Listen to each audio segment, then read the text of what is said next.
J'ai passé toute ma vie dehors. En fait, ma maison, à moi, c'est juste un endroit pour dormir. Et dès que j'ai un moment, je suis dehors et je me promène de la plaine jusqu'en haut des plus grandes montagnes que je sois capable d'escalader.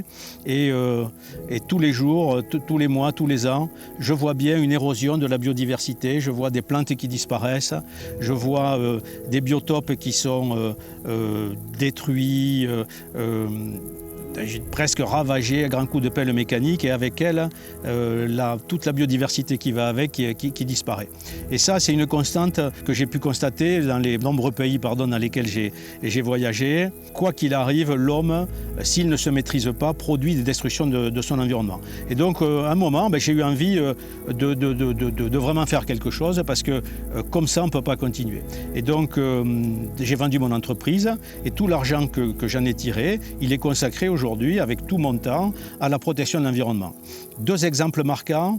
Un jour, je me promenais en Indonésie, dans les rizières, et j'ai vu une famille, des femmes, des enfants, qui se lavaient dans une rivière qui était uniformément recouverte de déchets en plastique, de bouteilles d'huile, de boîtes de coca.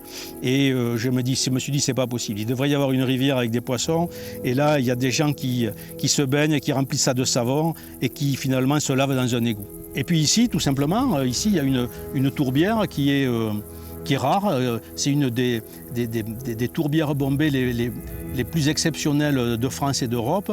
Cette tourbière, elle a subi des atteintes, elle a été drainée, elle a été en partie asséchée et tout son équilibre a été modifié. Des espèces ont disparu, des animaux, des végétaux, et alors que cet endroit qui est exceptionnel, il doit être protégé.